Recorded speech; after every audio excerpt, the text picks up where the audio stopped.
Today we are going to be making a double loop infinity scarf using the half double crochet method. I'm using a number 5 bulky weight yarn. It is by Loops and Threads called Charisma, and a P hook, or 11.5 millimeters. That is one of my bigger hooks and also my favorite. Firstly, when you're beginning crochet, one of the most important things is to learn how to keep your tension. So the method I prefer to use is over-under on my fingers.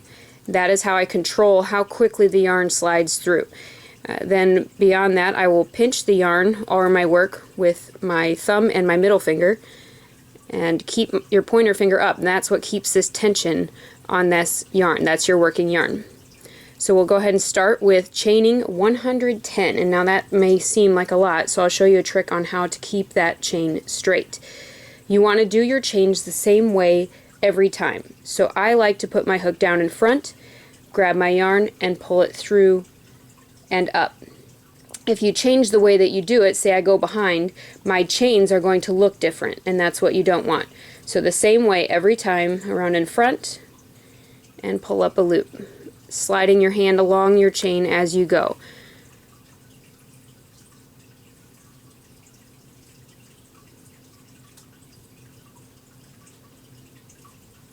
Now once your chain gets a little bit longer, this is the trick you use to keep your chain straight.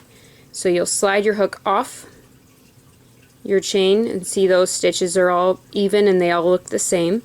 You're going to slide the very beginning chain onto your hook so that it doesn't twist around as you work. So then you'll put your working yarn back on your hook and continue chaining.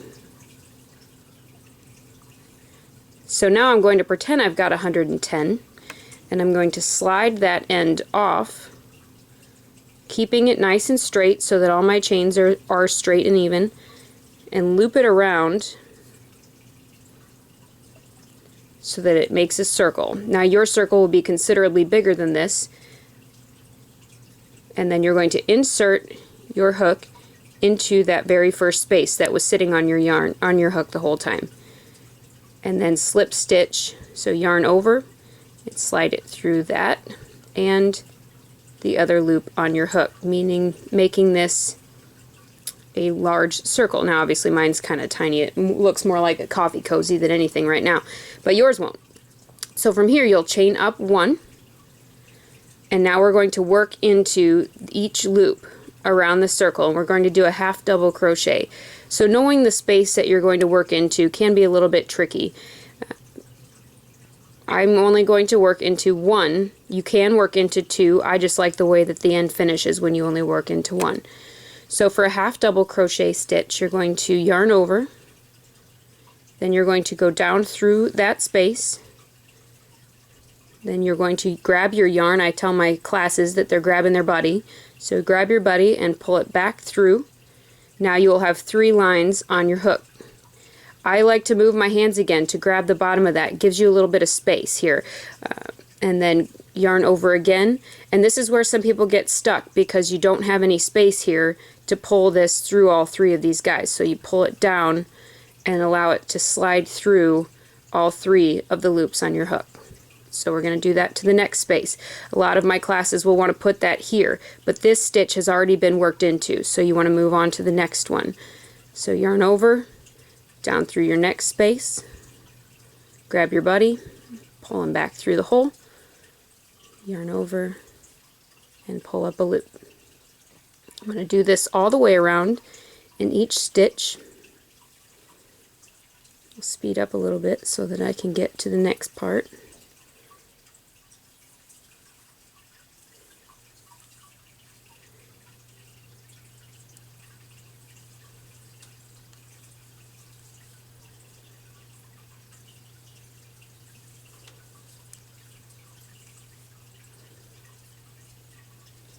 You can see each time I work into a stitch, it stretches it and pulls on it. That's a good way to tell if you've already worked into that stitch. If you put 2 in the same one, you'll end up with an increase and your scarf will get bigger and bigger, which is not something that we want. Well, my coffee cozy anyway. And now we're almost done. We've almost gotten all the way around, so we're going to go into the last couple. And now it starts to look a little different, and it's harder to tell. We still have one stitch left here to work. And then we're going to, this is your starting yarn, so we're going to ignore that. There's this last little stitch here. It's kind of harder to see. And instead of working only into one, we're going to work under both of these loops. So we're going to go right underneath there. So now we've done a half double crochet into each stitch around, and we're going to join our round. Some methods you don't join, some methods you do, this one you do. So we want to find the very first stitch we did, which is right here, and you want to work into the two loops on the top. I call them bunny ears. So you've chained up one in the beginning, and the stitch is right here, so you're going to work into the bunny ears on the top of that stitch. So we're going to insert our hook under those two, making sure we have two on there, yarn over and slip stitch to join our round. So now we've joined our round and we have a very tiny mini scarf. So you're going to chain one for the next round and turn your work. This helps create a nicer texture. So we've turned our work and we're working on the back. Many of my students want to work into this line back here. That is not the correct line. You want to look at the very top of the stitch and see these bunny ears. That's what you want to work into. This kind of looks like bunny ears, but you'll end up with a completely different texture. So we're going to skip this first space and work into the next one. So we're going to yarn over and half double crochet into this next space, and in each one around. So the next one will be right here,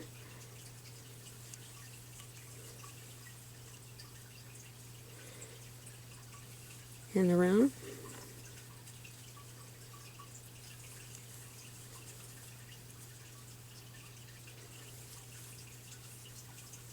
sorry, I had to pull more yarn. I'm running out.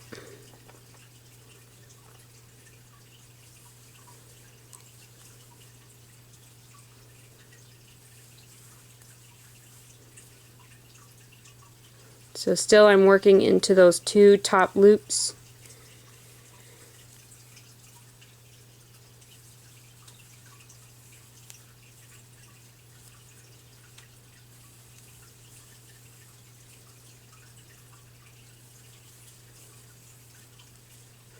And then it's kind of harder to see, you know, when you've gotten around. So you can see where I did my very first stitch. This was my chain one here. And we are going to work into that last space. So your tail here is a good marker of when you've gotten all the way around, because that's where you started. Otherwise you can use what's called a stitch marker, and when you chain up that one, you'd place a mark in the stitch, like either a spare piece of yarn, or they actually do make stitch markers. I personally never use them because I am lazy. So we're going to work one more stitch into that very last one, and we are going to join our round like we did before. So here was our chain, there's our very first stitch. We're going to work into the bunny ears on top of that very first stitch. So it can be hard to see. So there is our first stitch, and these bunny ears are on top of that. So we're working right underneath those two. So you're going to just insert your hook without yarning over, then grab your buddy, pull them through that and the other loop on your hook. So now we've got 2 rows completed. And you're going to repeat that process until the scarf is as thick as you want it. So you're going to chain 1 again, turn your work, and you're going to skip that first stitch and work into the next one. So here we go, we're going around for round 3. And your scarf is just going to get wider and wider. Next I'm going to show you how to end your scarf. So I'm going to go all the way around again. My coffee cozy is getting really big now. I'll flip that inside out so you can kind of see where I'm working.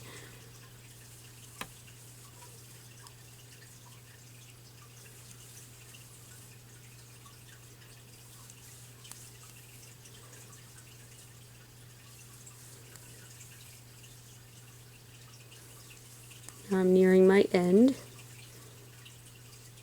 So there's one more stitch to work into. If you're having trouble figuring out where your end is, be sure to count your stitches. That will help you determine how many, originally you did 110 chains, so you should have, I believe, 109 because that chain up counts. So each round you should have the same amount of stitches. Now counting can be difficult, so it's easier to tell where your first stitch is. So you can see these guys over here. My first one is right there. That's where my chain is, so that's where my round started. Where your chain is, you want to work into that space that's right at the bottom of it. So we're going to work into that space. We're going to close our round by joining into the top of that chain. So here's your first stitch. Here's your bunny ears. We're going to join right there.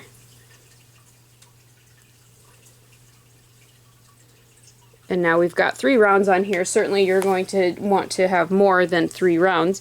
So I'm going to cut my yarn now to close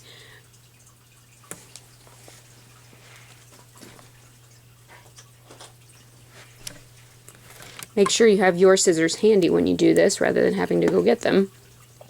We're going to cut.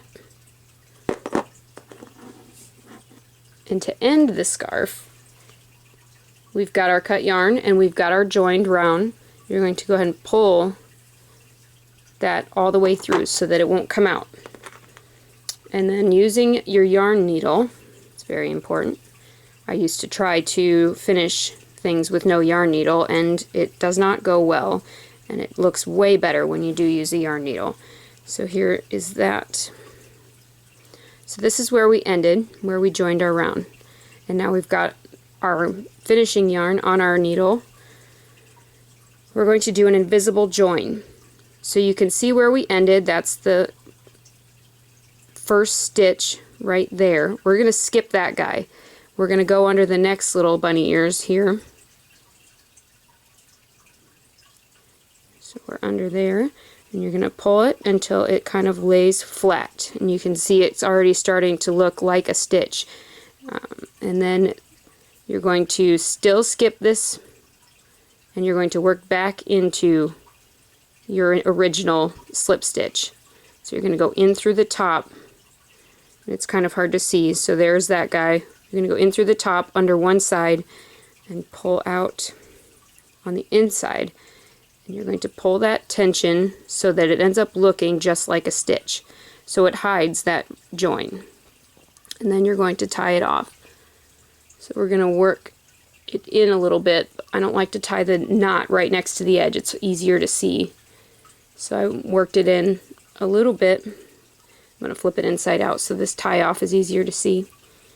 And then I'm going to choose a place to tie this down to. So I'm going to work under one and slide it until my loop is almost closed. You see it's still sticking up there. And then I'm going to spin this around to confuse you more. Work back into that loop. And as you're working back into this loop, you don't want to pull it all the way tight. You want to pull that loop that you left sticking up tight so that lays flat. And then you want to pull, you can stick your thumb on it, and then you want to pull this remaining yarn all the way through until it's flat. So you've got a nice tight knot that lays flat against your work, and then you'll want to weave in the ends. Now there's probably a million ways to weave in the ends. I like to find some stitch close by and sew my end along it. And I like to weave in a lot too, so bear with me. You'll weave it and go all the way down, and then you want to work it back the other way. So now we're going to come back this way, hiding our yarn. This helps when it stretches. It means that it's not going to come out as easily. So just keep working it in your stitches.